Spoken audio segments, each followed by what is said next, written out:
ಎಲ್ಲರಿಗೂ ನಮ್ಮ ಚಾನಲ್ಗೆ ಸ್ವಾಗತ. ಇವತ್ತು ಆಲ್ ಇನ್ ಕನ್ನಡ ಯೂಟ್ಯೂಬ್ ಚಾನಲ್ಗೆ ಸ್ವಾಗತ ಸುಸ್ವಾಗತ. ಹಾಗೂ ಇವತ್ತಿನ ವಿಷಯ ಏನಪ್ಪ ಅಂದರೆ ಇಂಡಿಯಾ ಹೇಳ್ಬೋದು, ವೆಸ್ಟ್ ಆಫ್ ಇಂಡಿಯಾ ವಿನ್ ಆಗಿದೆ ಅಂತಲೇ ಹೇಳ್ಬೋದು. ಸೊ 5 ವಿಕೆಟ್ಗಳ ನಷ್ಟಕ್ಕೆ ಇಂಡಿಯಾ ವಿನ್ ಆಗಿದೆ. ಈ ವಿಡಿಯೋ ನೋಡೋ ಮುಂಚೆ ನಮ್ಮ ಚಾನಲ್ನ ಸಬ್ಸ್ಕ್ರೈಬ್ ಮಾಡಿ. ಬಂದು ಈ ವಿಡಿಯೋ ಸ್ಟಾರ್ಟ್ ಮಾಡೋಣ. ವೆಸ್ಟ್ ಇಂಡೀಸ್ ಮೊದಲ ಟಾರ್ಗೆಟ್ ಕೊಟ್ಟಿದ್ದು 195.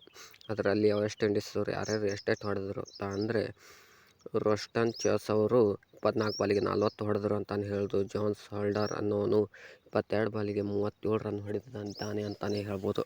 ಹಾಗೆ ರೊಮಾನೋ ಪೋವಾಲ್ ಇವನು ಕೂಡ 19 ಬಾಲಿಗೆ 34 ರನ್ಗಳು ಹೊಡೆದಿದ್ದಾನೆ ಅಂತಲೇ ಹೇಳ್ಬೋದು. ಅವ್ರ ವಿಕೆಟ್ ಭಾರತದವ್ರು ಯಾರ್ಯಾರು ತೆಗೆದ್ರು ಅಂತಲೇ, ಜಸ್ಪ್ರೀತ್ ಬುಮ್ರಾ ಅವರು 4 ಓವರ್ಗಳಲ್ಲಿ 2 ವಿಕೆಟ್ ತೆಗೆದು 36 ರನ್ ಕೊಟ್ಟಿದ್ದಾರೆ ಅಂತಲೇ ಹೇಳ್ಬೋದು. ಹಾರ್ದಿಕ್ ಪಾಂಡ್ಯ 4 ಓವರ್ಗಳಲ್ಲಿ 40 ರನ್ ಕೊಟ್ಟು 1 ವಿಕೆಟ್. ಹಾಗೆ ವರ್ಲ್ಡ್ ಚಕ್ರವರ್ತಿ ಕೂಡ 4 ಓವರ್ನಲ್ಲಿ 40 ರನ್ ಕೊಟ್ಟು 1 ವಿಕೆಟ್ ತೆಗೆದಿದ್ದಾರೆ ಅಂತಲೇ ಹೇಳು. ಹೀಗೆಲ್ಲ ಆಡಿ ವೆಸ್ಟ್ ಇಂಡೀಸ್ ಅವರು ಟಾರ್ಗೆಟ್ ಕೊಟ್ಟಿದ್ದು 195, 4 ವಿಕೆಟ್ ನಷ್ಟಕ್ಕೆ ಕೊಟ್ಟಿದ್ದಾರೆ ಅಂತಲೇ ಹೇಳ್ಬೋದು. ಅದಕ್ಕೆ ಚೇಸಿಂಗ್ ಮಾಡಲು ಬಂದ ಟೀಮ್ ಇಂಡಿಯಾ ಸಂಜು ಸ್ಯಾಮ್ಸನ್ ತುಂಬ ಚೆನ್ನಾಗಿಯೇ ಆಡಿದ್ರು ಅಂತಲೇ ಹೇಳ್ಬೋದು. ಅವರು 50 ಬಾಲ್ಗೆ 97 ರನ್ ಕಲೆ ಹಾಕಿ ನಾಟ್ ಔಟ್ ಆಗಿ ಉಳಿದಿದ್ದಾರೆ. ಹಾಗೂ ತಿಲಕ್ ವರ್ಮಾ 15 ಬಾಲಿಗೆ 27, ಸೂರ್ಯಕುಮಾರ್ ಯಾದವ್ 16 ಬಾಲಿಗೆ 18.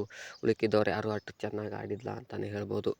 ಅದರಲ್ಲಿ ವೆಸ್ಟ್ ಇಂಡೀಸ್ ವಿಕೆಟ್ ಯಾರು ತೆಗೆದಂತೆ, ಜಾಸ್ ಹೋಲ್ಡರ್ ಅವರು 4 ವಿಕೆಟ್ 4 ಓವರ್ನಲ್ಲಿ 2 ವಿಕೆಟ್ 38 ರನ್ ಕೊಟ್ಟಿದ್ದಾರೆ ಅಂತಲೇ ಹೇಳ್ಬೋದು. ಶಂಭುನ್ ಜಸ್ಪಾಲ್ ಅವರು 4 ಓವರ್ನಲ್ಲಿ 42 ರನ್ ಕೊಟ್ಟು 2 ವಿಕೆಟ್ ಪಡೆದಿದ್ದಾರೆ ಅಂತಲೇ ಹೇಳ್ಬೋದು. ಅಕಲ್ ಹಸನ್ ಅನ್ನೋನು ಕೂಡ 2 ಓವರ್ನಲ್ಲಿ 22 ರನ್ ಕೊಟ್ಟು 1 ವಿಕೆಟ್ ತೆಗೆದಿದ್ದಾನೆ ಅಂತಲೇ ಹೇಳ್ಬೋದು.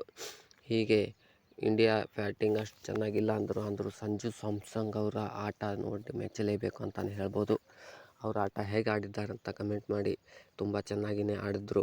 ಸೆಂಚುರಿಗೆ ಬರೀ 3 ರನ್ ಇದ್ದಿತ್ತು, ಆದರೆ ಅಟ್ಯಾಟ್ಗೆ ಗೆದ್ದು ಟೀಮ್ ಇಂಡಿಯಾ ಅಂತಲೇ ಹೇಳ್ಬೋದು. ಹಾಗೆ ಈ ವಿಡಿಯೋ ನೋಡಿದ್ದಕ್ಕಾಗಿ ಧನ್ಯವಾದಗಳು. ಹಾಗೆ ನಮ್ಮ ಚಾನಲ್ನ ಸಬ್ಸ್ಕ್ರೈಬ್ ಮಾಡಿ, ಹಾಗೆ ಬೆಲ್ ಐಕನ್ ಕೂಡ ಪ್ರೆಸ್ ಮಾಡಿ. ಧನ್ಯವಾದಗಳು.